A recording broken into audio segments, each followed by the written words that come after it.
କିବୋ ନୂଆ କେ ଏକ୍ସଚେଞ୍ଜ ପୁରୁଣା କେ ଏକ୍ସଚେଞ୍ଜ ଅନ୍ତର କଣ ଅଛି? ହେଲୋ ୱେଲକମ୍ ଟୁ କିବୋ ହୋଲ୍ଡର ଓଡ଼ିଶା। କିବୋ କଏନ୍ କେ ଏକ୍ସଚେଞ୍ଜ କୁ ନେଇକି ବହୁତ ଗୁଡାଏ ପ୍ରଶ୍ନ ଆସିଛି। ତା ଭିତରୁ 4ଟା ପ୍ରଶ୍ନ ଆପଣ ନିଶ୍ଚୟ ନିହାତି ଜାଣିବା ଦରକାର। ଚ୍ୟାନେଲ କୁ ନୂଆ ଆସିଛନ୍ତି ସବସ୍କ୍ରାଇବ କରି ବେଲ ଆଇକନ ଦବାଇ ଦେବେ। ୟୁଜଫୁଲ ଭିଡିଓ ପ୍ରଥମେ ଆପଣଙ୍କୁ ମିଳୁଥିବ। ପ୍ରଥମ ସୱାଲ କେ ଏକ୍ସଚେଞ୍ଜ ଆପଣ ମାନଙ୍କର ଆମର ଲଞ୍ଚ ହେଇଯାଇଛି। ତ ନୂଆ କେ ଏକ୍ସଚେଞ୍ଜ ପୁରୁଣା କେ ଏକ୍ସଚେଞ୍ଜ ଅନ୍ତର କଣ ଅଛି? ଦ୍ୱିତୀୟ ପ୍ରଶ୍ନ କଏନ୍ କେମିତି ସେଲ୍ କରିବା? ତୃତୀୟ ପ୍ରଶ୍ନ କଣ ଆପଣ ମାନେ ଆମେ ମାନେ କିବୋ କଏନ ରେ ଲକ୍ଷପତି କୋଟିପତି ହେଇପାରିବା? ଚତୁର୍ଥ ପ୍ରଶ୍ନ କେଓଟିଟି କେବେ ଆସିବ, କେବେ ଲଞ୍ଚ ହବ ଆଉ ତାର ବେନିଫିଟ କଣ? ତ ଏଇ ଚାରିଟାକ ପ୍ରଶ୍ନର ଉତ୍ତର ମୁଁ ଆପଣ ମାନଙ୍କୁ ଭିଡିଓରେ କହିବି।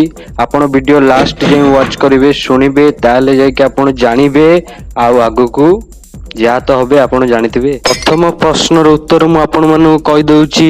ପୁରୁଣା କେ ଏକ୍ସଚେଞ୍ଜ ନୂଆ କେ ଏକ୍ସଚେଞ୍ଜ ର ଡିଫରେନ୍ସ କଣ? ଡିଫରେନ୍ସ କିଛି ନାହିଁ। ପୁରୁଣା କେ ଏକ୍ସଚେଞ୍ଜ ରେ ମାତ୍ର ଏଇଆ ପ୍ରୋବ୍ଲେମ ହଉଥିଲା ଓଟିପି ମେଲ ଭେରିଫିକେସନ ଏମିତି କିଛି ପ୍ରୋବ୍ଲେମ ହଉଥିଲା।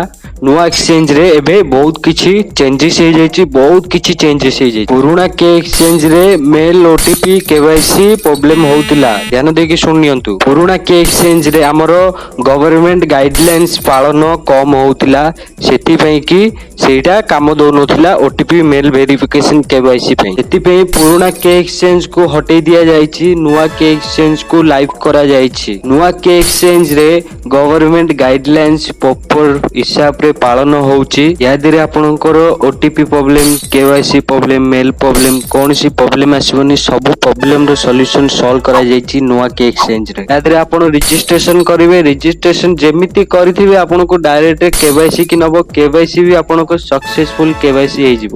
ଯଦି ଆପଣଙ୍କର ଏବେ ବି କେ ଓଟିଟି ରେ କିଛି ପ୍ରୋବ୍ଲେମ ହଉଛି ତ ଇଏ ଟେକ୍ନିକାଲି ଇସ୍ୟୁଜ ପ୍ରୋବ୍ଲେମ, ଆପଣଙ୍କର କିଛି ଟେନସନ ନେବେନି। ଇଏ ନେଟୱାର୍କ ପ୍ରୋବ୍ଲେମ ରୁ ଏମିତି ଆସେ। ଆମେ କହୁଛୁ ଦ୍ୱିତୀୟ ପ୍ରଶ୍ନ କଏନ କେମିତି ସେଲ କରିବା? ଶୁଣନ୍ତୁ ଅଲ ଓଡ଼ିଶା ଭାଇ ଭଉଣୀ ମାନେ, କିବୋ ହୋଲ୍ଡର ମାନେ, ଆପଣ ମାନଙ୍କର ଏଇନା କିଛି କଏନ ସେଲ କରିବା ଅପସନ ଆସିନି। କେ ଏକ୍ସଚେଞ୍ଜ ଯେମିତି ଆପଣ ରେଜିଷ୍ଟ୍ରେସନ କେୱାଇସି ଭେରିଫିକେସନ କରିବ, ଆପଣଙ୍କୁ ଗୋଟେ ମଦର କଏନ ମିଳିବ। ମଦର କଏନ ଆପଣ ସେଲ କରିବ, ତାପରେ କିଛି ଡେଡିସାର ଅପଡେଟ ଆଣିବ। ମୋ ଚ୍ୟାନେଲରେ ଆପଣଙ୍କୁ ସବୁ ଅପଡେଟ ମିଳୁଥିବ। ଚ୍ୟାନେଲକୁ ସବସ୍କ୍ରାଇବ କରି ଯୋଡି ହେଇକି ରହିବେ। ପ୍ରଥମେ ଆପଣଙ୍କର ମଦର କଏନ ଆସିବ, ମଦର କଏନ କୁ ସେଲ କରିବେ। ତାପରେ କମ୍ପାନୀ ଆପଣଙ୍କର ରିଲିଜ କରିବ ଆପଣଙ୍କର କଏନ କୁ କେତେ କେମିତି ଆପଣ ବିକିବେ। ବହୁତ ଲୋକ ମଦର କଏନ କଣ ଜାଣିନାହାନ୍ତି। ଶୁଣନ୍ତୁ ମୁଁ ଆପଣଙ୍କୁ କହୁଛି, ମଦର କଏନ ମାନେ ସେଲେବଲ କଏନ, ଯୋଉଟା ଆପଣ ସେଲ କରିବେ।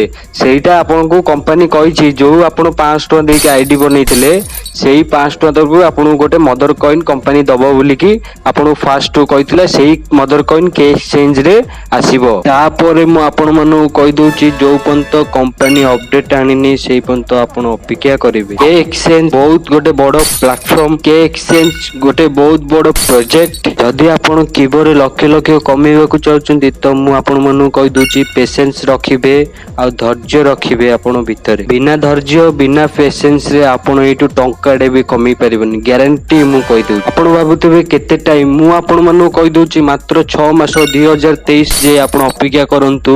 ଆପଣଙ୍କ ସବୁ କିଛି ରେଡି ହେଇକି ଠିକ ହେଇଯିବ। ଆଉ ଦେଖିବେ ବହୁତ ହାଇ ରେଟ ରେ କିବୋ କଏନ ଚାଲିବ।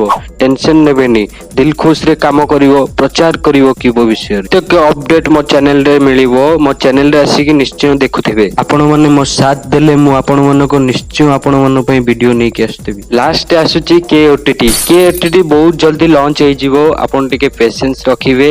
କେ ଓଟିଟି ବହୁତ ବଡ ଗୋଟେ ପ୍ଲାଟଫର୍ମ। ପ୍ରଡକ୍ଟ ବନେଇବା ପାଇଁ, ତାକୁ ଲଞ୍ଚ କରିବା ପାଇଁ 6 ମାସ ଏମିତି କିଛି ଟାଇମ ଲାଗିଯାଏ। ପ୍ରତ୍ୟେକ ପ୍ରଡକ୍ଟ ଆପଣ ଦେଖିବେ ଏଭରେଜ 6 ମାସରୁ 10 ମାସ ଲାଗି ଯାଉଛି। ମୋର ରିକ୍ୱେଷ୍ଟ ଆପଣ ମାନଙ୍କ ପାଇଁ 6 ମାସ ପେସେନ୍ସ ରଖିବେ, ଧୈର୍ଯ୍ୟ ଧରିବେ।